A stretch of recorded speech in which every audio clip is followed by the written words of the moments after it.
Morning. Injury, real quick. Zach, obviously, he's still dealing with his knee. He's getting a lot better. He's still going to practice. He's just limited. Vera Tucker's limited with a toe. He's not in doubt for Sunday. Same thing with Shep. He's fine for Sunday. He's just going to be a little bit limited today.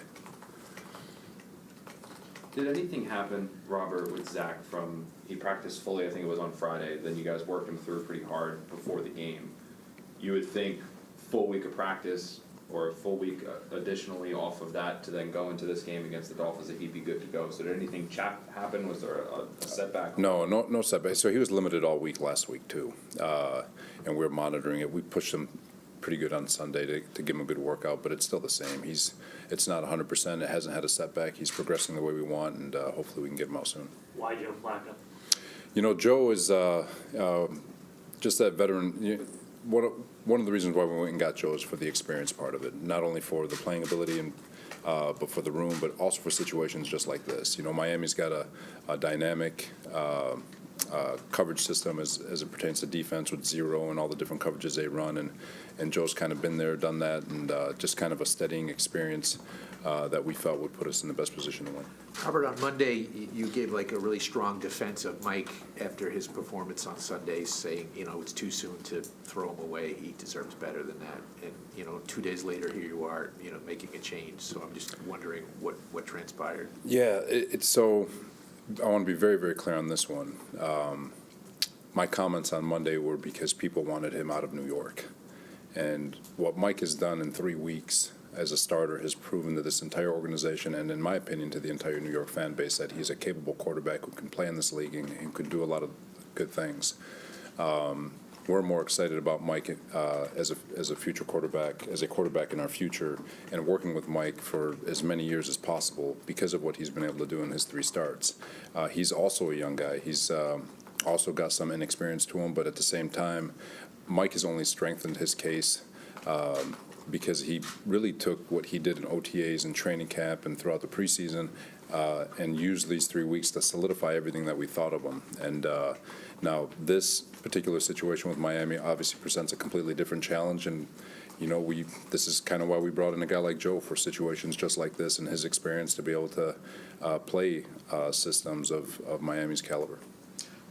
Well, when you say that, last year Joe Flacco, I mean, granted, different schemes, different pieces around him, but against that same defense, he had 188 yards. They blitzed him on 50% of the time. He had an interception, no touchdowns. The Jets struggled that game. Granted, different head coach, different everything, but when you say, he's familiar with that, it's not like he did well against that, so why not give Mike that opportunity to go against that defense? Because you just hit it in your question.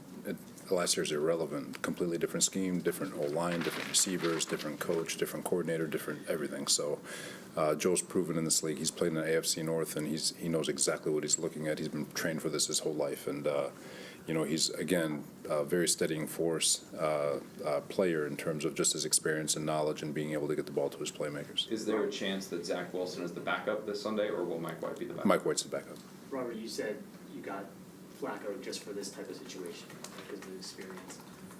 But we spent months and months asking you about, do you need an experienced backup quarterback? And you guys said no. We like Mike White. We don't feel like we need it. Now it feels like you're saying, yeah, we do need it. Like, it's just a little confusing what flipped. Like, is it just you guys changed your minds? No, experience is always premium. I don't know if those were the exact words. It was more not having to force the issue, because there's still a say-so on the other side too, in terms of experienced players wanting to come to a rebuild instead of getting an opportunity to play with a team that's got a chance to win or a chance to go play. And when the opportunity presented itself and Joe was an option to get in the building after Zach's injury, it was a no-brainer for us because, all right, we finally got the experience in the building, and now we've got a little bit of leeway. Zach gets hurt, and the rest is history. So philosophically, nothing's changed. Yet, for sure, experience is always good to have in the building and all that stuff, but it kind of goes both ways with regards to whether or not experience even wants to be here. So if Joe had wanted to be here, Flacco, you would have signed him in the offseason, is what you're saying? Yeah, for sure. Absolutely. Lamar Jackson had all sorts of problems getting away from the the blitzes they were throwing at him. Joe is not a fleet of foot, as we know, so what gives you confidence that he'd be able to handle it? So Joe, obviously, he's got that processing, the ability to process and get the ball in and out of his hands as quickly as possible. Got a lot of faith in Mike LaFleur and his ability to game plan with his staff and put players in position where there's space to be had. But again, it goes back to Joe's experience in recognizing coverages pre-snap and knowing exactly where the ball needs to get as quickly as possible to, one, avoid hits, but two, get the ball where it needs to go in space. What was the conversation like with Mike when you had, when he was told that he wouldn't be starting this week? Like you'd expect it to be, a lot of disappointment, but, Mike's a competitor, and he's a young man who's done a lot over the last 3 weeks to prove himself to this entire league, in my opinion. And it's the same thing I've just said to you guys. His story has not done being written. He is solidified, in my opinion, his stay here as a Jet, and we're excited to work with him for as many years as possible. Does Joe Flacco on Sunday have a short leash? Is this one where if he struggles early on, you guys could go to Mike, considering what Mike has done? No, it's philosophically for me, we're going to let Joe's playing this game. So there's, the leash thing and all that stuff. That's not something that he should be looking back. You're in the game, you're rolling, and it's your show.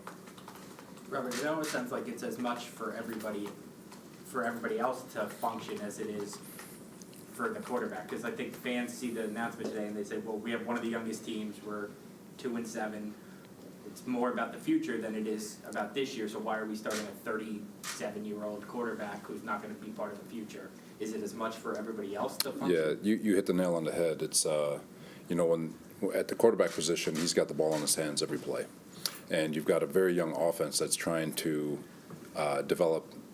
You got a young coordinator who's trying to develop. You got a lot of people trying to develop, and if the guy holding the ball can't get it to the people trying to develop in a timely manner, then you could struggle, right? But not that we don't have faith in other guys, but Joe, again, it's just with the defense that we're facing, his experience, it just was a decision that we felt with his calm and his experience, he can get the ball to our playmakers and they go make plays.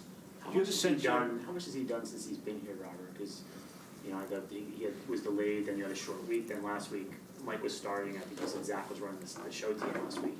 Just how much has Joe done since he's been here? He's been working. They split the show team reps because Zach is limited, but he's a smart guy. I mean, he's been around. He's seen a bunch of different playbooks. He was in Kubiak's system, which is very similar to ours. He was with Scangrello, who's very similar to ours.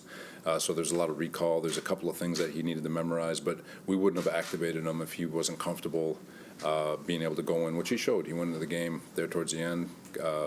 Took us right down the field, scored a touchdown, made a cool throw to Elijah on a couple of plays. So he's a veteran. He's been there. It's one of those been there, done that. This isn't new for him. It's kind of same old has. So it's a good opportunity for him. Robert, do you have a people are gonna sense yet look at on this- whether? Do you have a sense yet on whether Zach will be ready for next week in Houston, or is that still? It's day to day for him for sure. There's going to be people that look at this situation with you guys starting Joe and saying politics are at play, where you traded a 6th-round pick for him. He wasn't active for 2 games. Gets in there. It's almost like you have to justify the trading of the 6th-round pick. Is there any truth to that? No, it's a fair question, but be real. You can get a 6th-round pick back by trading one spot in the 3rd. I mean, it was a really good opportunity to get a very veteran quarterback in this building, and at a cost that's not hard to recoup. And I thought Joe made a fantastic move. So, but it has nothing to do with justifying something like that. The Miami Dolphins, they special a lot in when Tua's under center and RPO. So how difficult is defending the RPO? It's got its challenges, especially when you've got dynamic receivers like they have, and a dynamic a quarterback. Tua's been getting better every single week, but we just got to be sound. We got to be able to see understand exactly where those RPOs come from. We got to be disciplined with our eyes to make sure that we clear the handoff point. If they do hand it off, we've got to be able to trigger, get the double teams off the defensive lineman, and so it is a challenge, something that they have they're having a lot of success with, and then obviously their play action pass game that's coming off of it. So they're creating an identity over the last few weeks, and you can visually see it on tape, and they're starting to get into a rhythm. So it's going to be a tough one. Did what Joe did Sunday in his limited time influence this decision? It looked pretty effortless on that one touchdown. No, I wouldn't say that. To me, Joe's got a history. I mean, he's one of the He's in the record books all over the place. He's a world champion, so he's got a history of playing good ball. So that one drive didn't solidify anything. It's his history more than anything, and the fact that he is just that veteran experience. He's seen these types of defenses many times over. There's a young group that's out there playing their butts off, and it's just a chance to get the chains moving, get the ball to our guys. Because just like Mike proved, if you can get the ball to our guys, they can do a lot of damage with it. And it's just, and in this situation where you're seeing a very complex defense, we feel like Joe can get the ball to those guys, and like I just said, that when they get the ball in their hands, are pretty good. Robert, we knew that, you know, some of your young guys would have to contribute a lot. What have you thought of the growth and development that you've seen from, on offense, Michael Carter and Elijah Moore, especially lately? You know, I'm going to knock on wood on this one. I hope to God I don't jinx this, but you know, there's been a lot of we've been healthy on offense, and because of it, we've been able to stack up a lot of good days, and we've been getting a lot better. The offensive line has been getting better. Run game, we'd still like to improve, but Michael Carter's getting better. Elijah Vera Tucker's getting better. Moore's getting better. Even Keelan from the beginning of the year, he's getting better. He's still a young guy. And Mimsy, before COVID, he was getting better. I know he had a little setback there on Thursday night, but he was still moving in the direction that we want. So these young guys, Ty Johnson, all of them had been getting better within the scheme. Even LaFleur, as a play caller, had been getting into a rhythm. So. And you can count on the continuity and the health of that group, and so we expect them to continue taking those steps to propel it over these next 8 games to find ways to get better and continue to build on what we've been able to accomplish over the last few weeks. So hopefully that answers your question. What is Mims' status now? He's still under the COVID protocol, and you know, he feels good, but he's got to test negative for a couple of times, so just waiting on those. So he's symptom free now? That part I don't know. Oh, good. All right. Thanks, everybody.